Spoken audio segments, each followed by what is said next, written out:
Hello, dear dancers. This is Joana Saahirah reporting from Paradise with another message from the womb. This time around, I want to tell you about the difference between a fashionable body and a healthy body.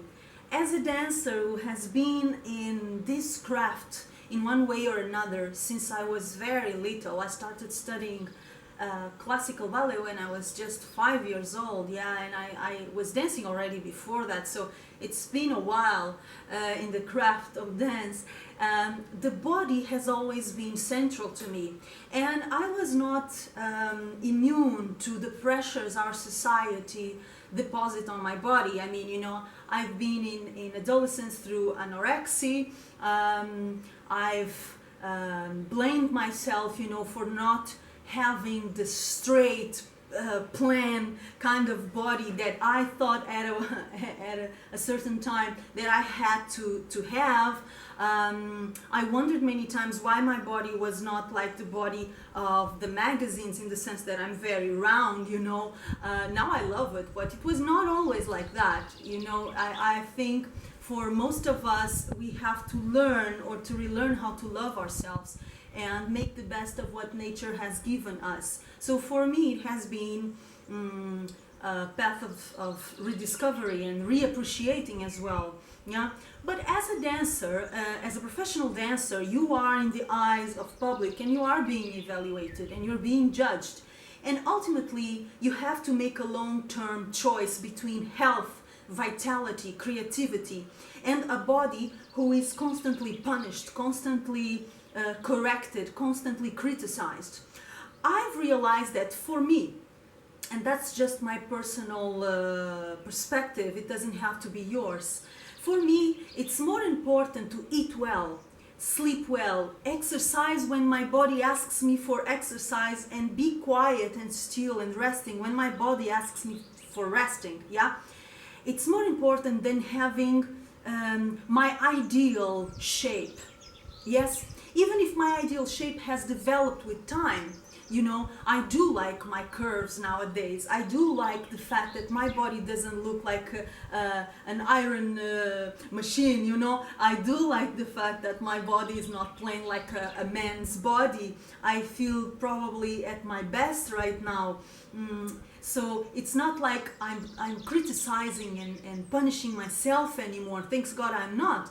But still sometimes, I see myself in a photo from my work, or I see myself on stage in a video and I say, you know what, I think those few pounds should be lost or could be lost. I would look better, I would probably move better, I'm not sure, but maybe at least look better, right? So I still have those little critical notes, but in the end, I know the choices I'm doing every day.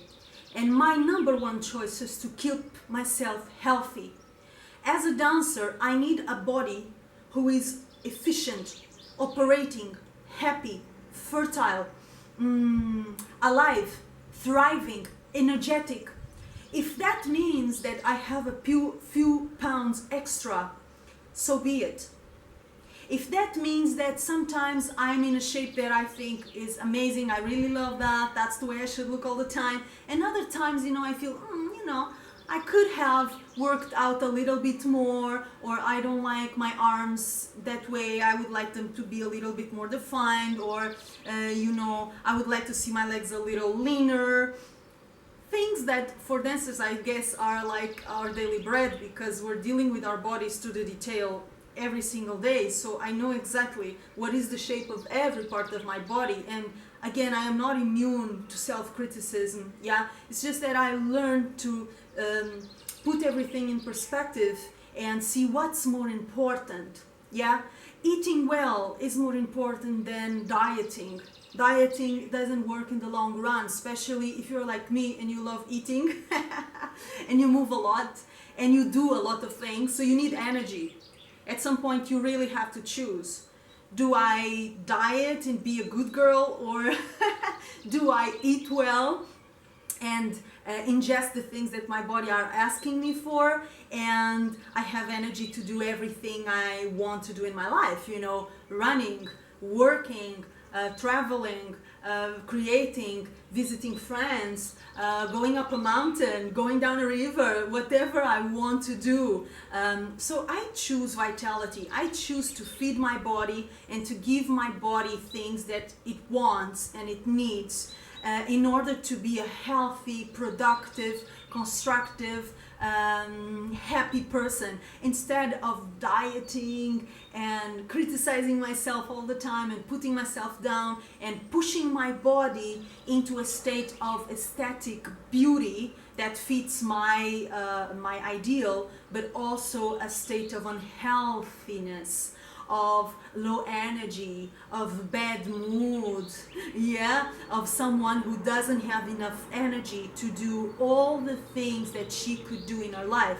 So this is a special message for women, because we are especially prone to be self-critical, yeah, especially in relation to our bodies. And I would suggest that you take the energy you put into self-criticizing, into attacking your body, take that energy into your creative work, into your professional career, into your friends, into your loved ones, into the hobbies that make you feel alive, yeah?